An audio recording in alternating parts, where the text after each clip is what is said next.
Welcome back to Way Too Early. 2024 White House hopeful and former Vice President Mike Pence was asked whether or not he would pardon former President Trump if Trump were to be convicted on federal charges. Take a listen to Pence's answer. These are serious charges. And as I said, I can't defend what's been offended, but the president does deserve to make his defense. I had a standard rule. I don't talk about hypotheticals. Look, we don't know what the president's defense here is. I think he's entitled to make his defense, entitled to have his day in court. I think any conclusion by anyone running for the presidency of the United States that would prejudge the facts in this case or prejudge the investigation into President Biden or his family is premature. Joining us now, senior NBC News national politics reporter Jonathan Allen, who we should note was in South Florida the last couple of days covering the Trump trial, landed back in Washington after midnight last night and is here this morning. We're deeply grateful. I'm happy to be coffee. Yeah, I hope that's coffee.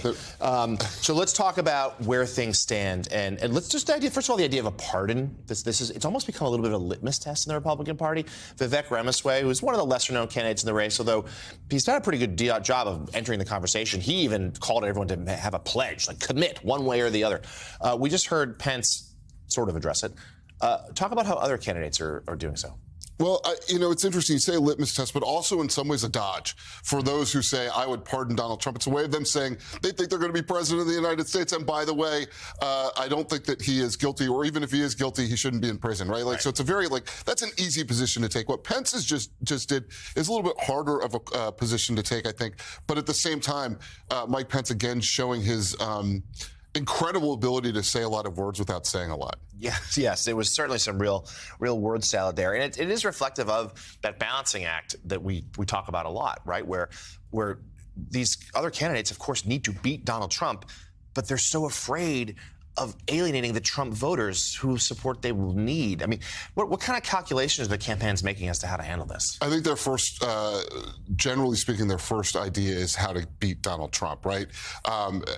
If you're DeSantis and you're running in second and you think there's a real good chance that Donald Trump is going to fall out of this race and, you can be anointed, then you have to really balance that. For everybody else, they got to figure out just how to get out of single digits, how to get out of low single digits. Yeah. So we showed some polling earlier this year to your point about low single digits.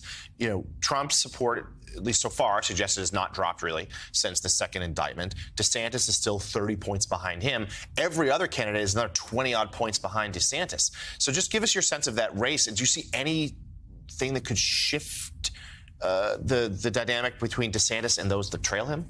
Yeah, it's certainly possible that those who don't like Donald Trump will decide that Ron DeSantis isn't their horse. After watching him run and run and run and not get anywhere, perhaps they will move to someone else. But who? Right? None of the other candidates has really shown that they are the world beater that's going to take on Donald Trump first and then beat Joe Biden, basically beat two presidents. The audacity of the project of trying to beat two presidents is pretty amazing.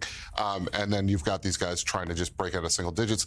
But DeSantis has shown no traction. Right now, you got to look at the Republican field and say, Donald Trump is still the dominant figure in the Republican Party, not only with a plurality, with a majority in most national polling. Yeah, and there's just some sense that maybe his support's a little softer this time around than last time. But it's not coming up in the polls, at least not yet. Do we think, we just showed the list there, do we think the field is settled, or is there another Republican who could jump in? And I'm mostly thinking about Virginia Governor Glenn Youngkin. Yeah, Youngkin has signaled that he's at least thinking about it, right?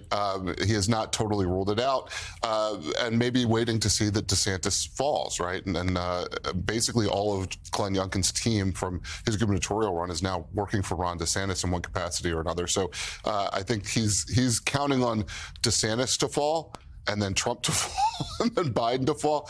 And he's sitting there in Virginia, not far from here, thinking about it. Yeah, before we let you go, just give us a quick sense, like what's next for you? What storylines are you exploring or travel you might be taking? Oh, that's a great question. I think right now the real question is what happens with Trump, and how does he try to maintain what looks like a little bit of energy in his campaign? You're talking earlier with Meredith McGraw about the fundraising. How does he keep that going, while a trial drags on? Yeah, well, we have never been here before. Unprecedented political questions.